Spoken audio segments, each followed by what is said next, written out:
Hi everyone, welcome back to First Principles. Today we've got Dan Watkins with us again. How are you doing, Don? Good to be here. Uh, you've been here, Don, again, earlier. Could you still introduce yourself again, just for the context of this episode? Sure. I'm a writer really interested in philosophy, and particularly Ayn Rand's philosophy. And my kind of life goal that has taken a number of guises is to help people learn, live, and advocate that philosophy, which she called objectivism. Awesome. And can you also talk a little bit about the book, Effective Egoism, that we want to talk about today? Sure. Well, a few years back, I was reflecting on the fact there really wasn't a good introduction to Rand's thought in nonfiction form. She was a novelist and she wrote nonfiction, but they're challenging essays, really rich, and for the most part, assume that you've read her major novels, and nothing that is systematic, that they're collections of essays.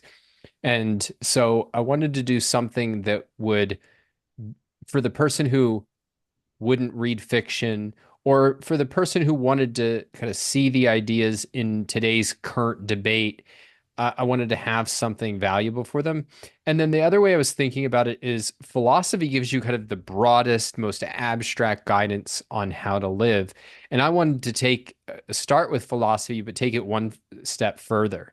So, for instance, philosophy can tell you that there's a virtue in being productive, in building your life around productive work. But I actually wanted to give more tactical guidance on, okay, well, if I'm supposed to do that, how do I actually choose a career that I'll love? And how do I build that career so that I can enjoy it?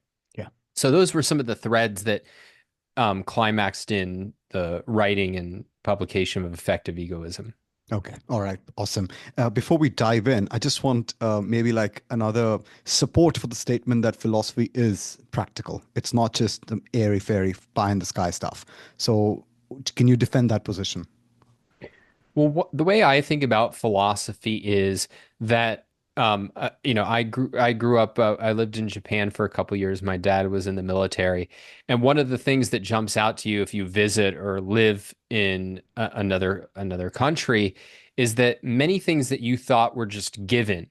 This is just how human beings do things. You realize actually there's options, that we're making certain assumptions about how to greet people, what's the polite way to eat, which side of the road we should drive on. Right. And what philosophy is doing is identifying the deepest assumptions underneath how we think and how we act.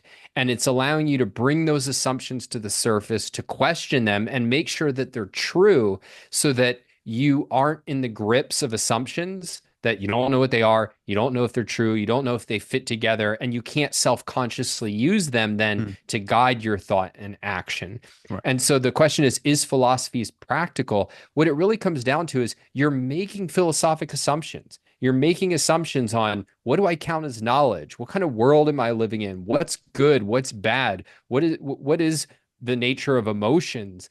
You're making all of these assumptions whether you know it or not. So Right. shouldn't you think through those assumptions and make sure?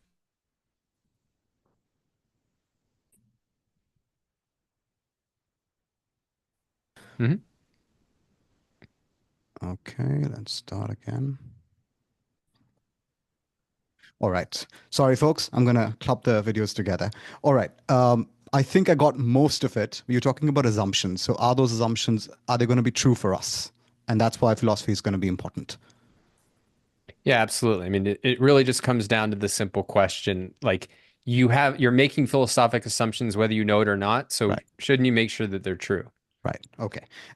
So then could you give us the definition of conventional egoism? And then how is irrational egoism separate from the conventional variety? Well, I think the typical way that we're taught to think about self-interest or selfishness or egoism Right. is there's a couple aspects to it. Like one is that it's unreflective and short range, that it's a person who's indulging their desires. And then the second aspect is that usually, or at least sometimes, those come into conflict with other people. Hmm. And so to be self-interested is to indulge in your emotions, indulge in your whims, as Ayn Rand sometimes put it, and to take advantage of others when it's to your interests. And what effective egoism is it argues that that is a completely wrong-headed way to achieve your interests, and that in the end, it's not even egoistic, it's not even selfish. Hmm. And a simple way to think about this is if you think about something like health, if somebody said to you that, my guide to health is drink a six-pack of beer a day, smoke, drink whatever you want to, eat whatever you want to, and don't do any exercise, you'd say that's crazy. There's certain objective requirements that a human being has in order to achieve health. And there might be certain amount of options, right? Like it might be true that you can be healthy in a vegan diet and you can be healthy on a, more meat-oriented diet, but there's a range of possibilities that are dictated by your nature as a human being. And I think the same thing is true of happiness. The same thing is true of if you're trying to get the most out of your life, you have to reflect deeply in like what are the conditions for human flourishing? Hmm. And if you investigate those conditions, this is part of what I argue in the book, that there's two crucial points I'll make. One is that what your interests require, what selfishness really requires, is thinking and acting long term, and that the values that one actually that enable you to be happy and flourish are not money, power, prestige, though money can be a value and is an important value, but it's not just collecting as much money as possible or getting as much power as possible. That the real central values that allow a human being to flourish are values like reason, purpose, self-esteem, love, art, and that it's filling your life with those that allow you to thrive, and that those don't come at other people's expense. Indeed, deeply intertwined with how we seek our interests is by nourishing relationships with others, whether it's a kind of transactional relationship of, I'm buying something from you off of eBay, all the way to we're building a life together as romantic partners. Like there's a whole range of ways that we gain values from other people. And you can't gain values that are worth gaining from people by exploiting and sacrificing them to your own emotions. So in this definition, exploitation would mean that you are taking without giving. Is that what you mean here? It, what I mean is that you are, yeah, that you are, I wouldn't quite put it as taking without giving. Um, it's that you're not trading. You're It's not that trading. you are extracting values from people Hmm. in a way that causes them to lose. And that the way we thrive is through mutually beneficial, mutually fulfilling relationships. Right. And again, you think of a transaction. The reason that I'm going to buy something off of you on eBay is because those boots you're selling, they're worth more to me than the money I'm paying for them, and you'd Yeah. rather have the money. Right.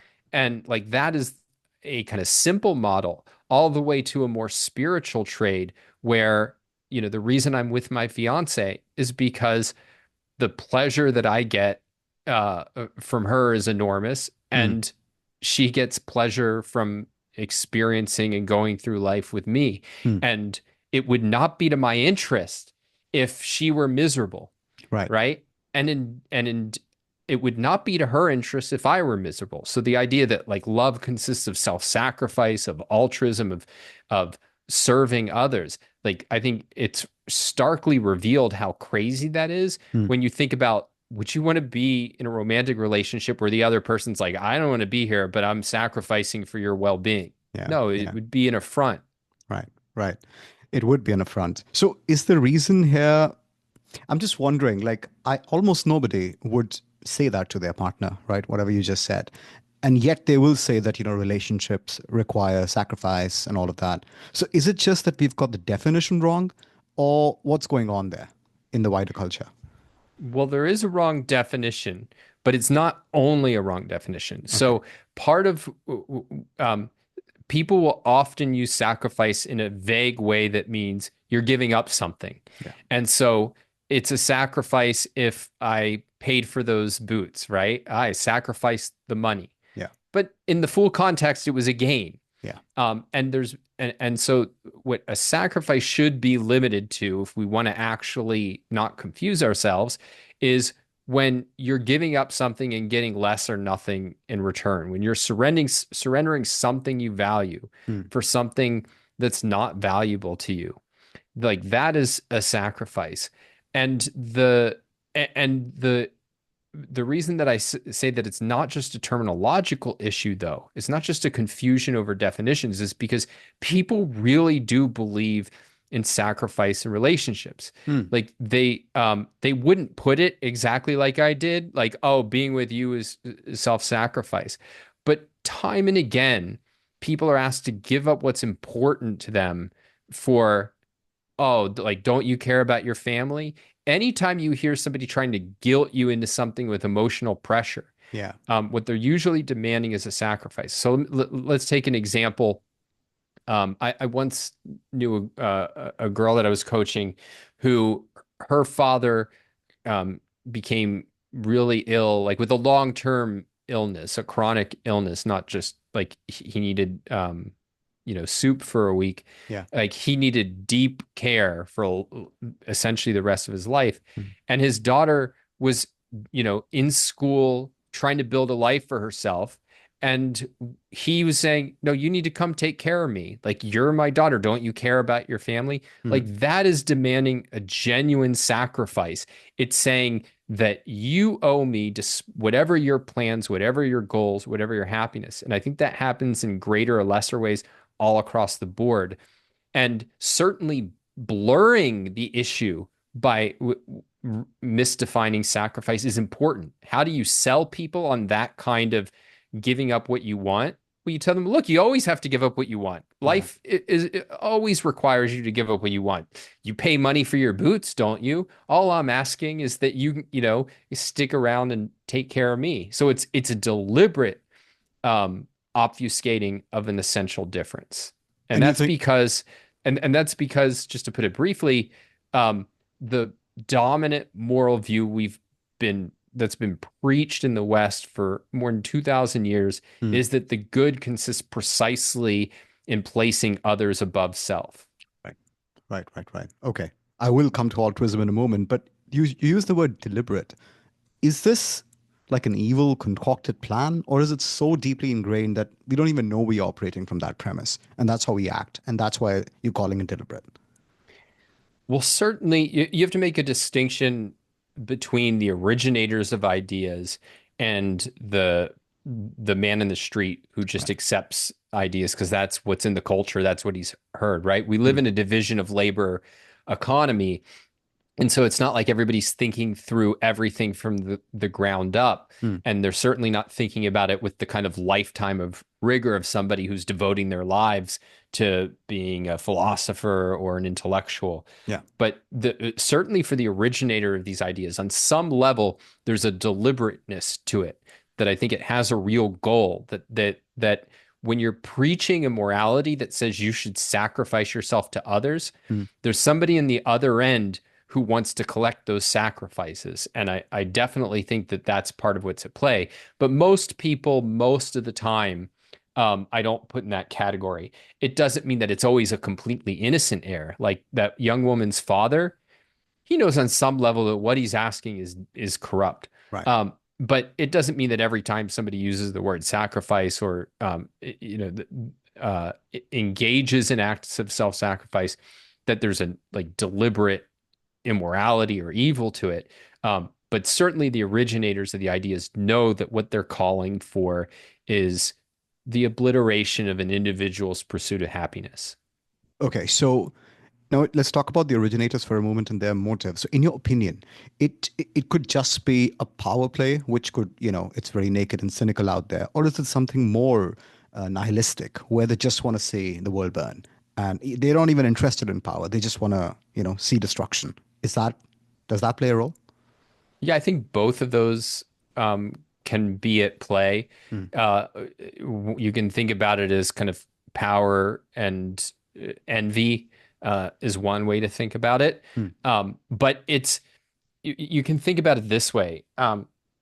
Have you ever, you've been kind of sitting in a room and a really good looking man or woman walks in, or like just really in shape, and you start to feel a little self-conscious. Sure. Somebody outperforms you, and you become aware of the things that you're insecure about in yourself. Um, in those moments, which hopefully for most of us are quite fleeting, Hmm. the other person's values, the other person's achievements, what's good in another person can make us aware of our own shortcomings or perceived shortcomings, and we can feel a desire, Hmm. like a kind of desire to take them down a notch to make ourselves feel better, the Right. desire to kind of assert our superiority.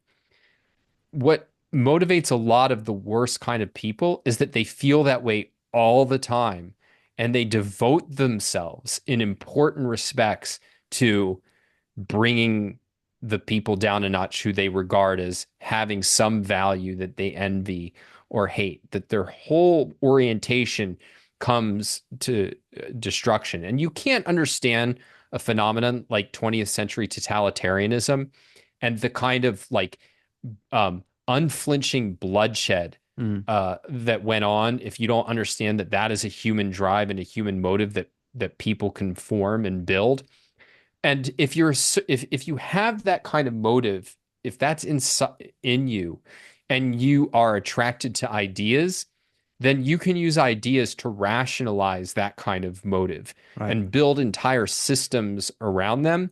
And my view is that that is definitely a part of what's happening in terms of the people pioneering ideas about sacrifice. Now, if you go back into the reaches of history, where these ideas initially come from, this idea that we should serve and sacrifice for others, it really comes more from just a tribalistic notion of what's the good? Well, the good is what's good for my tribe.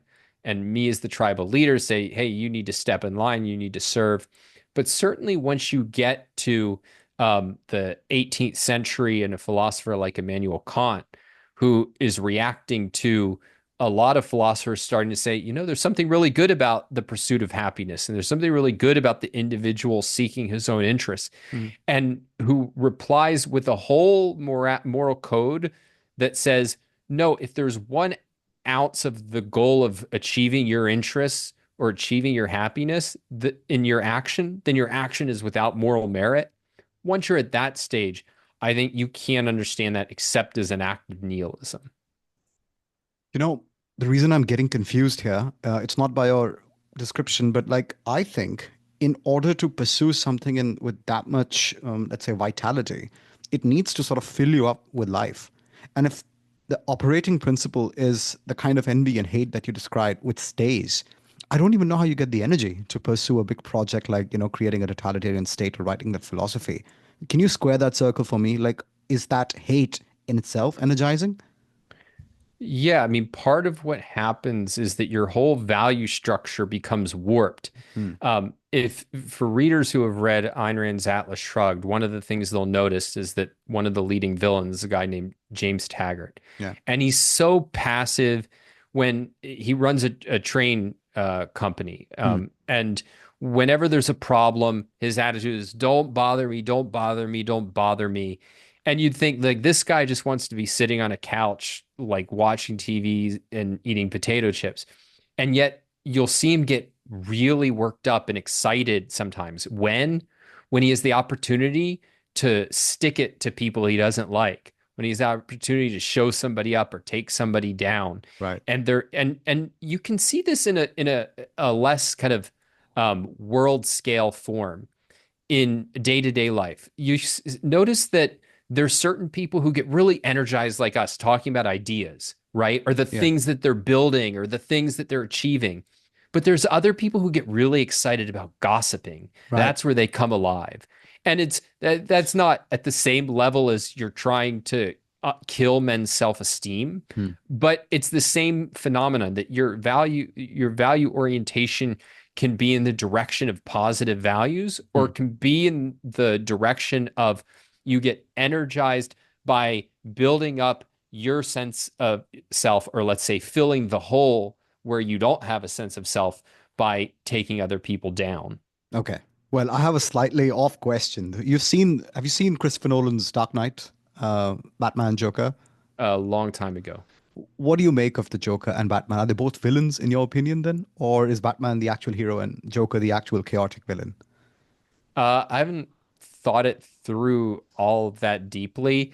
I mean, the thing that like my reaction to Joker is it much more has the quality of like just insanity. It doesn't really reflect, I think, the kind of person who's um the nature of evil as you actually encounter it in the world. Hmm. And then for Batman, there's something really tragic about it that I think like you're devoting your life. You could say at one level he's devoting his life to justice, Hmm. but it's somebody who's really giving up the personal values in order to fight the forces of evil. But for the purposes of a story, I mean, I enjoy it. Right, right.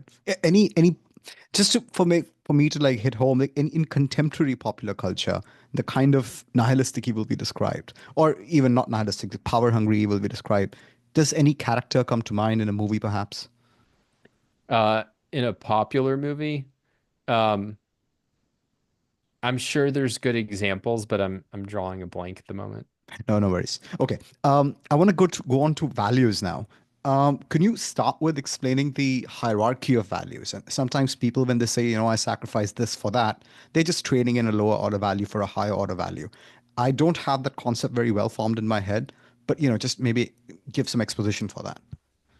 Well, I mean, I did make the point that, a sacrifice is when you're giving up something you value for Hmm, something you value less. hmm, And that sort of assumes that you have this kind of hierarchy of these are the things that are most valuable to me, and these are things that are less and less valuable. One of the major ways that people sacrifice, though, is that they don't even really articulate their values. They don't have a good sense of what's more and less valuable to me. hmm. So, like, in the sense they're sacrificing all the time, but they have no clue about it because they've never said, yeah, what really is more important to me? And Right. part of what I think you need to do to pursue happiness is you need to gain clarity. And that doesn't mean that you have like an Excel spreadsheet with everything in the world that you care about kind of mapped out in some sort of order, Yeah. but that you have a general scheme of these are the things that are most important to me. And that when conflicts between values come up in life, that then you're able to articulate, yeah, this is more important, this is less important. Okay. Now, philosophy is not religion, right? Religion tells you, like, don't eat this thing on these days and don't have sex in this position with this person unless you've said these words and so on. Um, Philosophy gives you very broad principles. And so, the three kind of most fundamental philosophic values, um, well, you could say the most fundamental value is your life and happiness. And I view those as just two aspects of the same thing. Your life is building over time a kind of a process that you enjoy that allows you to thrive and grow and achieve and stay in existence. And happiness is the emotional side of that. Right. It's what it feels like to go through life growing and achieving life nourishing values. So that's like at the the summation. But if I just told you, all right, now go pursue your happiness, you'd say, well, wait a minute, like I can't pursue I have to pursue specific values that lead to happiness. So what are those? Like Hmm. what are the kind of more specific values? And at the level of philosophy, there's kind of three chief values that add up to your life and that make possible your life. And I in the book, I talk about those as reason, purpose, and self-esteem. So reason means your mind. It means Hmm. treating your mind as a value because it's your basic guide to the world. Purpose is um, really using your free will to direct your life towards to create and enjoy the values that are going to allow you to thrive. And in particular, it involves a productive career where you're actually creating the material resources that you need in order to survive. And then self-esteem is the basic conviction that you are of value, that you're able to live and that you're worthy of the happiness that you achieve. and those are kind of the three omnipresent values in life. And then I think there are two others that I mentioned earlier that are don't have that same quality that they're at play of every moment of every day, Hmm. but they're still life without them is like you're missing a core ingredient is love and art, or you could put it as relationships and meaning. But the like I think those make up not everything that makes life worth living, but the most important things pretty much across the board for human beings. Okay, some follow-ups on that. So, is there like an inherent circuitry of reason in everyone that we can practice or choose not to practice, do you think? Or does that need to be cultivated to a significant degree before you can be a, well-formed, virtuous person? Well, I mean, you can think it's a faculty, it's a capacity that we have. Now, it's not a capacity like eyesight. Hmm. Like eyesight, once, beyond a newborn infant, your eyes essentially automatically focus and all you have to do is open them and you see the world with full clarity unless something kind of goes haywire. Right. Your mind is much closer to a muscle. Like it's there and it has certain operations like that are gonna go on more or less as long as you're like breathing and functioning. Hmm.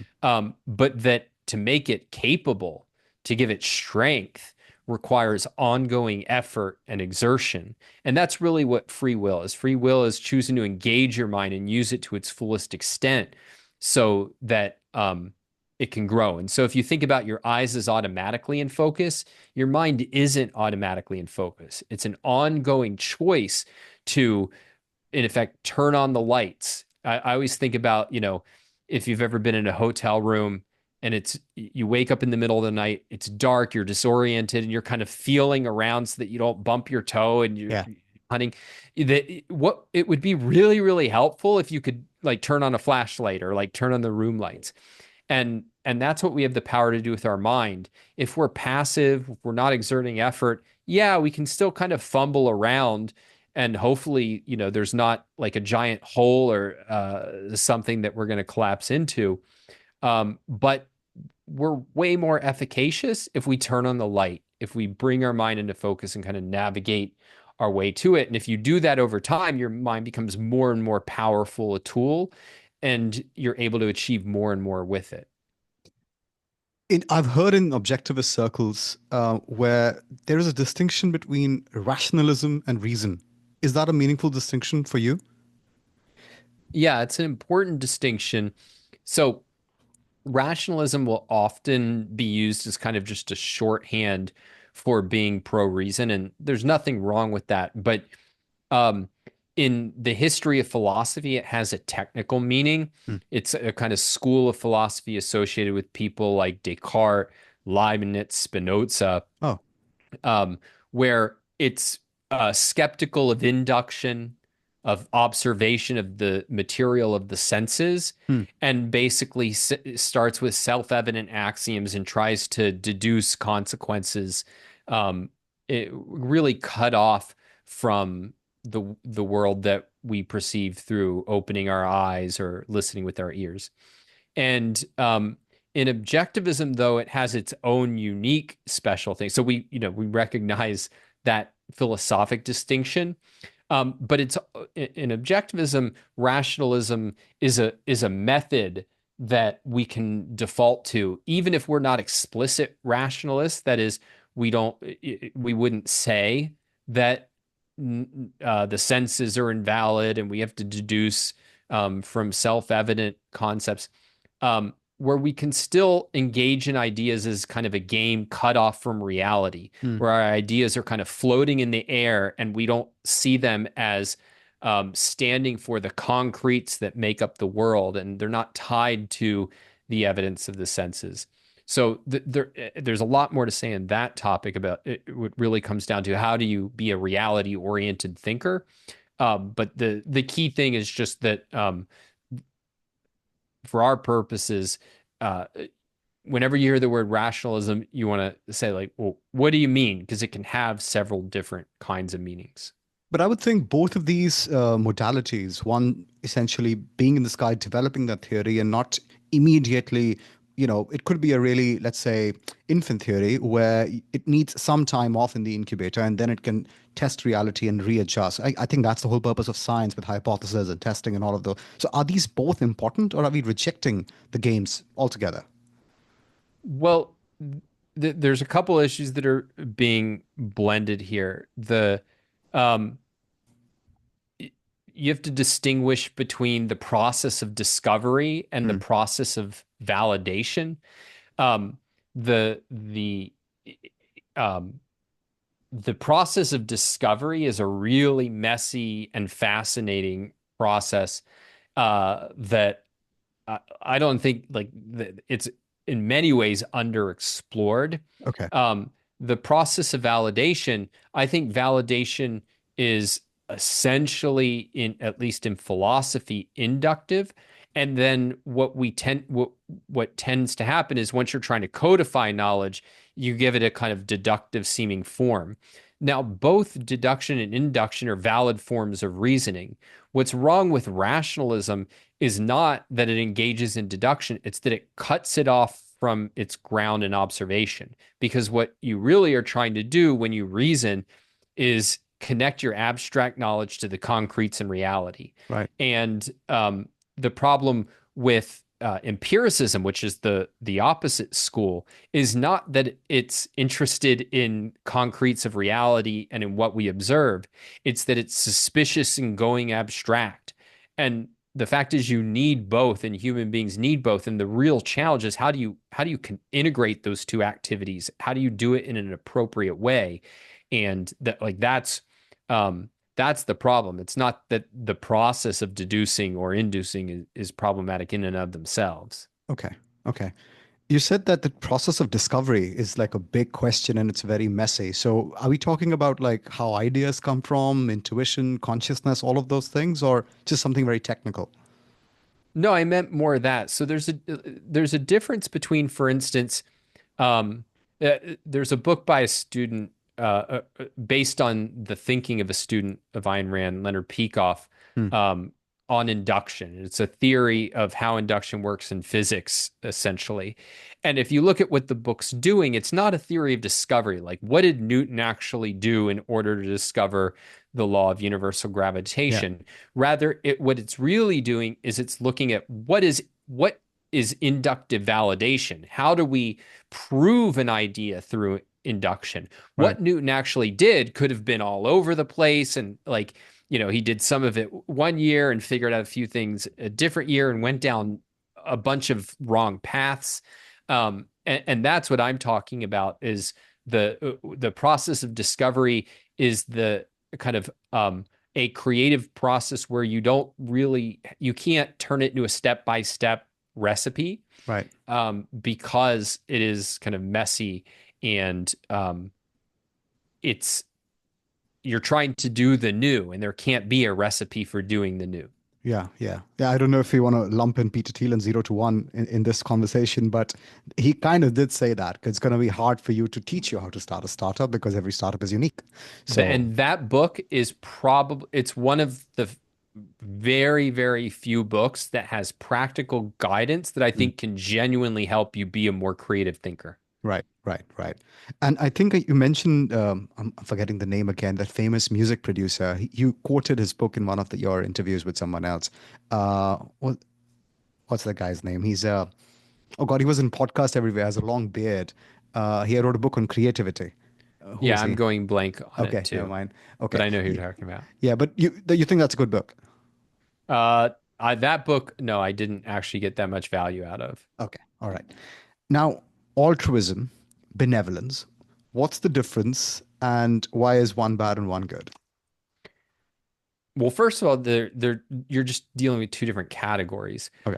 Um, altruism can just be used as an adjective, Hmm. right? Like, oh, it was really altruistic. But altruism it's a moral theory or it's a moral principle. Hmm. And benevolence is an emotion, or it can sometimes be used more as a kind of action, an action that's considerate of others. But altruism as a moral principle is the idea that the good consists of, um, I mean, it literally means otherism. It was coined by Auguste Comte, who was a famous positivist philosopher. And the idea was that he formulated what he called the religion of humanity. And it was an attempt to secularize Christianity Mm. in the 19th century. That religion had been culturally discredited among intellectuals, but he wanted to save the morality. And so he basically said, okay, we'll have this religion of humanity where the individual sacrificed to the group, where he obliterates himself for others. And so, most of us aren't following Comte, but if you look at how people actually use the word in practice, it is about self-sacrifice. So, for example, do we refer to a businessman whose products make millions of people happy as a paragon of altruism? No, he's greedy because he benefited while bringing these benefits to other people. Or if you think about somebody like Bill Gates, he wasn't called altruistic when he ran Microsoft. He's sometimes called altruistic for giving away his money, Mm. though even there he's considered selfish because instead of advocating for the government to take it all and give it away, he wants to give it to the causes that he values and cares about. So even that much self-assertion is too selfish for the real altruist. And so the core idea is that you're placing others above the self, and that is you can put it there. Altruism, strictly speaking, is about placing other people above the self. The larger category you can think of as selflessness, Mm. because you can also think of things like that we should sacrifice to God, or the environmentalists who say we should sacrifice to all of nature. Mm. But in one way or another, that they're sharing the idea that the self is a standard of evil and the good is serving something greater than yourself, as it'll often be put. Is there any steel manning of that argument at all, or you think it's purely cynical or nihilistic? Well, I would say this. There's certainly reasons that you'll be given for why it makes sense. Mm. They're not good reasons.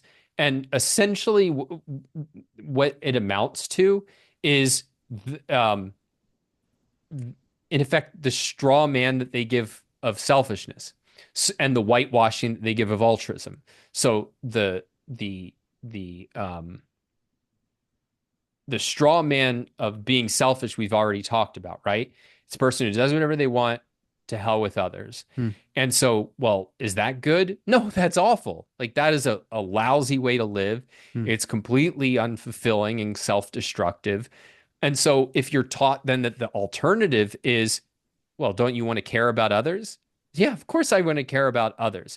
And then that gets into the whitewashing, Mm. because there's a radical difference between the person who wakes up every day to build a company they care about and make a lot of money and has a high moral character where they're honest, they act with integrity, they treat other people fairly, and they build really nourishing relationships with their family, their children, their friends, their teammates.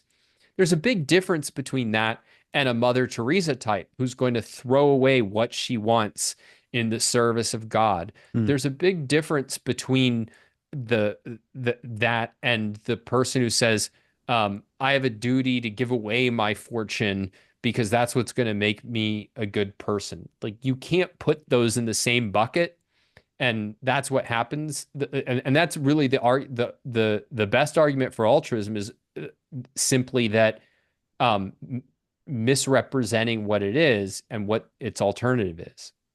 And benevolence, then, why is that positive?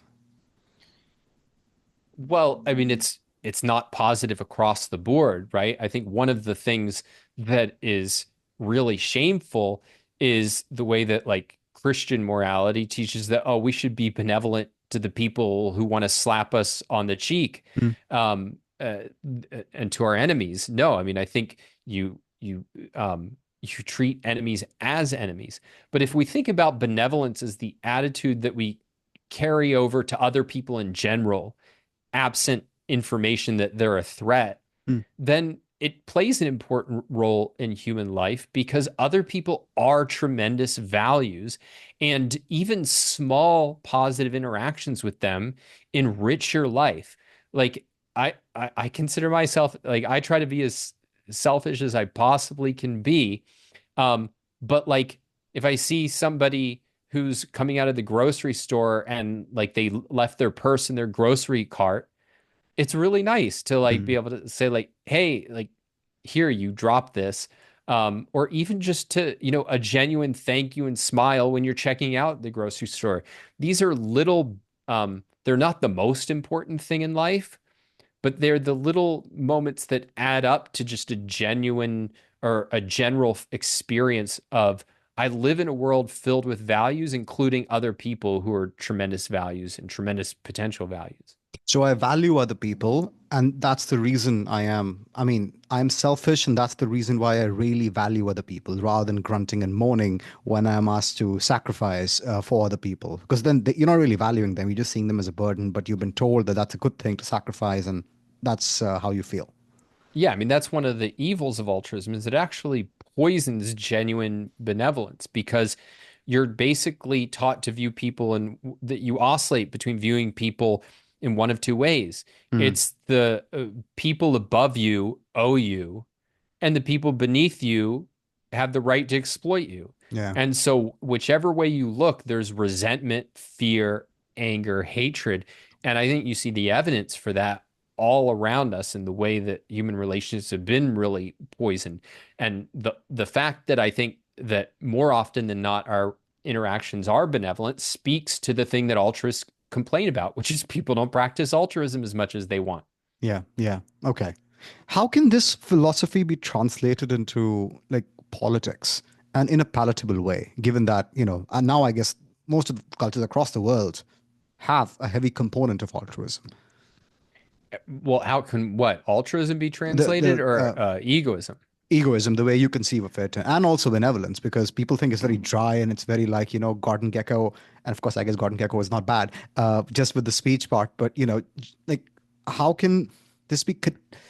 Is there a cogent political philosophy that can be formed apart from just saying capitalism, where we can also say that this is going to be a better way to live because it's going to be good for all and it's going to be beneficial as well? It's not just one billionaire trying to like, impose their system on others. Well, I would never argue for it that way. Okay. Like the primary is not, oh, if you're selfish, it'll be good for other people. No, the whole point is that your life belongs to you. You have a right to live it. You count. Like you matter. You're an end in itself, and you don't have to justify to by the service you render to others. You're seeking the most out of life. Hmm. Like the fact that you are here, like your life belongs to you. Like that, you don't need a sanction. You don't need a justification in that sense. Like, oh, I have the right to exist because it'll help other people. Hmm. No, why? Like, if you don't matter, then they don't matter. And that the point is that each of us has a right to exist as an end in ourself. And that's the basic justification. Like the only justification you need is that you're a human being, and like you therefore should be free to go out there and seek the best for your life. And the political expression of that, I mean, that's already been solved. That was the essence of the American achievement, was to Hmm. build a country that regarded the individual as sacrosanct, that you Right. have a right to seek your own happiness, and that doesn't mean go live on an island. It means that we build a society of people pursuing our interests where we can deal with one another voluntarily as we judge beneficial, and that if we don't want to deal with somebody, we don't have to, and certainly that we're never commanded to sacrifice Hmm. ourselves for other people.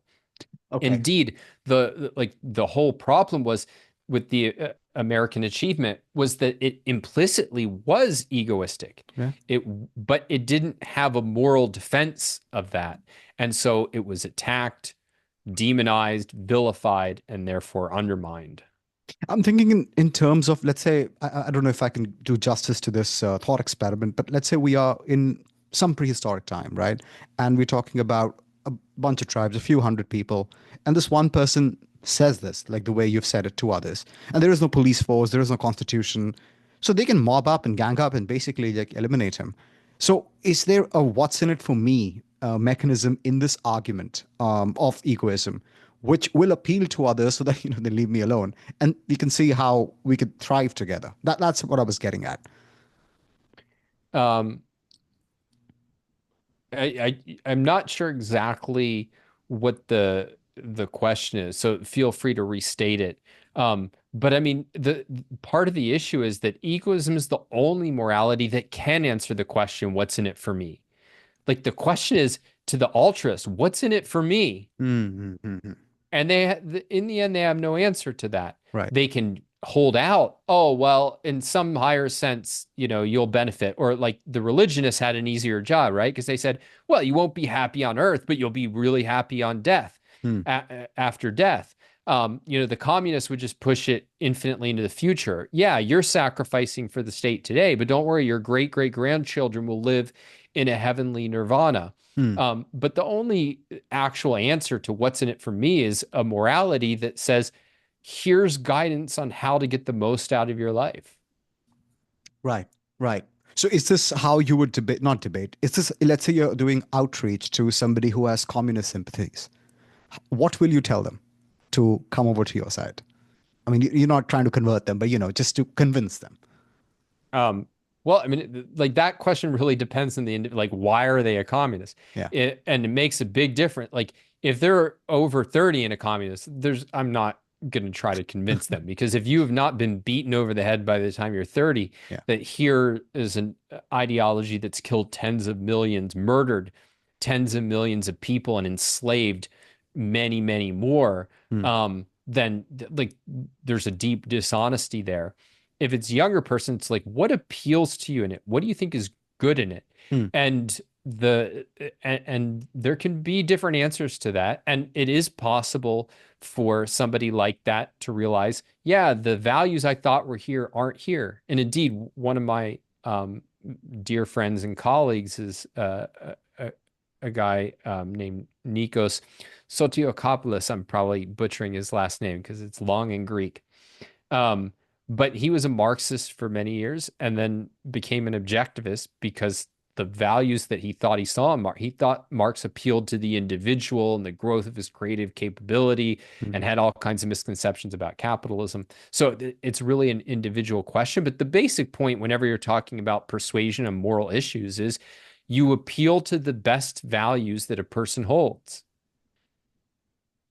And the best value a person holds, if let's say it is about upliftment, the best life for everyone, because they care about that, material abundance, and also not living in a constantly precarious state that what's going to happen tomorrow, what's going to happen next week, like, with regards to income. Because I see that, like, at least with some of my colleagues, a job is viewed as kind of a duty that the boss pays you, and if there's a problem with the company and there are layoffs that happen, rationally, of course, it makes sense. Of course, they're going to let do some cost cutting, but there is this emotional component. There is this sense of, oh my god, I've been cheated.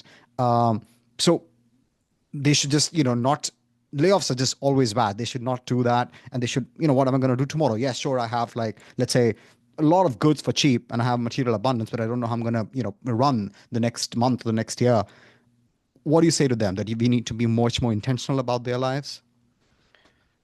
Perhaps. I mean, there's basically two general categories Hmm. of values that you're going to like appeal to with people.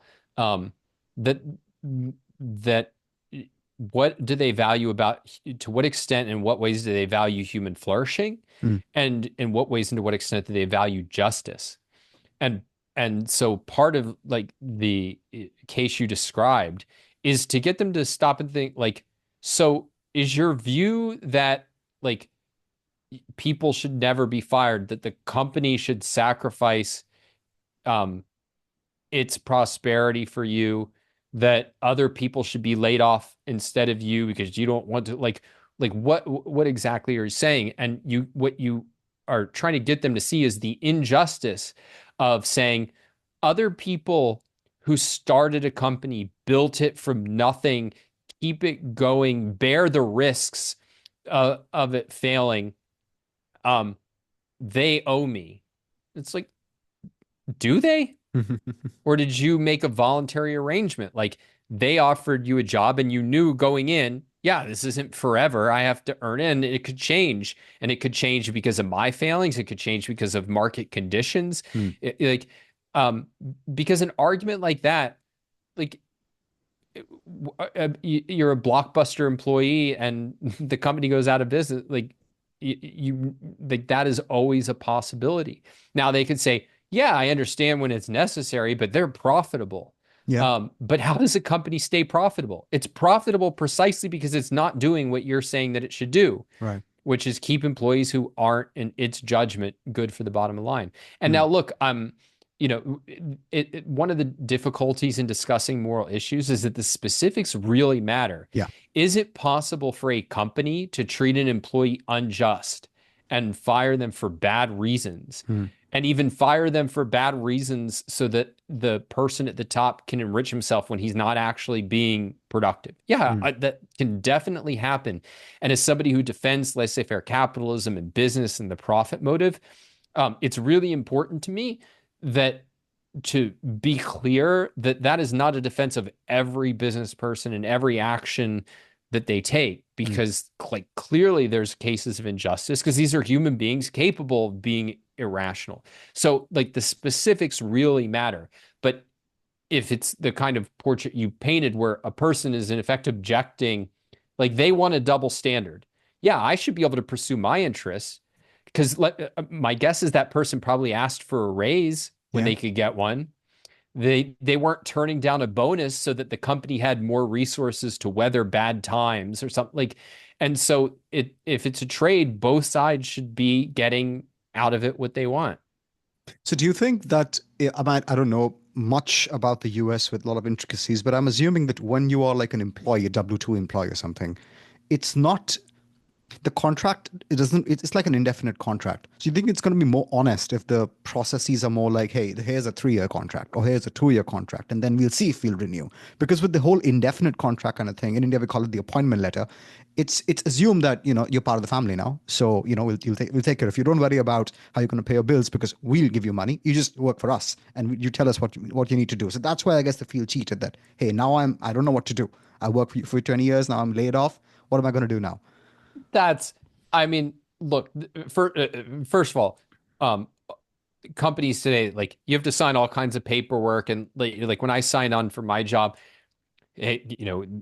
we're based in an at-will state, which means we Right. can fire you under these circumstances. That like all of that's worked out. But even if it's not, um, that the fact that it's all spelled out in that kind of way Hmm. reflects, I think, the infantilization of the modern US.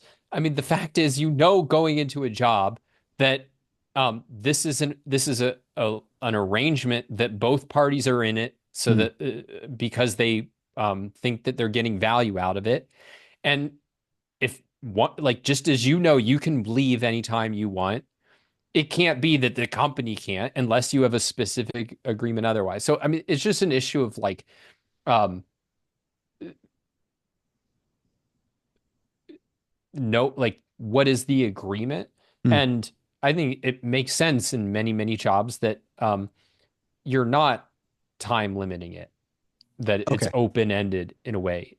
In part, it's that it allows, um, you don't want to keep revisiting these things if you don't have to. Okay. Okay. It creates friction. But on the other hand, I mean, there's plenty of people like that work for me at the organization that I'm at, where they're on a contract basis, and when the contract's up, we can think, yeah, should we extend it? Right. Right. Okay. I'm gonna switch gears a little bit, looking at the time as well, and I'm gonna use a lot of words I don't think I properly understand. But let's see. The primacy of the individual. Now, is this like an objective reality, metaphysical fact, or are we telling people that if you orient your consciousness like this, it's just going to be better for you and for the world? is it like as true as, I don't know, touching the stable is here, or is it more like, you're convincing somebody to be a certain way for, their own good? I missed the first part of the question. The like primacy of individual as, like, the axiom on which the philosophy will start, right? Well, I don't think it's an axiom. I mean, I think part of what a philosophic code has to do is establish it that Hmm. like and with human beings, it's rooted in the fact that we survive by the mind and that the mind functions through our own choices. Like if we were like ants Hmm. that survived through kind of a mindless mob, Pheromones, yeah. activity that you would have a completely different ethical code. Okay. So in that sense, it's something that has to be established. But there is a way in which, from an individual's perspective, it almost has the standing of an axiom. Hmm. Like the fact is that, like, I don't care what argument you give me, you're not going to convince me that I should give up my enjoyment for life. Like, on what grounds? The Hmm. only thing that you can do is appeal to my happiness in some sense. And you can say, in effect, well, if you don't do it, I'll shoot you. Or if Yeah. you don't do it, God will send you to hell. Yeah. But in the end, you have to appeal to my happiness. And so there is something, it's not actually an axiom, but there just in the nature of values, Hmm. in the nature of, uh, because values are inherently your values, things that you care about for your life, you can't really conceive of an alternative to the idea that you should pursue the values that are enriching and serving of your happiness. We are not ants, we're not jaguars either, because that's the comical picture of, folks that is painted like in the, I know libertarianism and objectivism is different, but, in this side of the spectrum, yeah, every man has their own homestead or whatever, and then they're doing everything themselves. So you said that it's an objective fact that we need to live, survive. We have to survive by the use of our mind. Could you just double click on that a little bit, just so that the point hits home? Like, why? I know we don't have claws, we can't run fast or whatever, but why is the mind so important? Because everything we care about is Hmm. a product of the mind. Like even something that like fruit growing on a tree in a forest, right? Where it's just there. Yeah. It's still a product, it's still a value that has to be under conceived and achieved by the human mind. You have to Hmm. recognize, okay, this is edible, it's not poison, and you have to use the mind to exert at least the minimal amount of effort to grab it off the tree and eat it. Hmm. Now, once you get beyond the very, very limited amount of values just supplied by nature, Yeah. then the role of the mind just becomes completely evident. And if you think, okay, well, that's just about wealth, what about more spiritual values like love?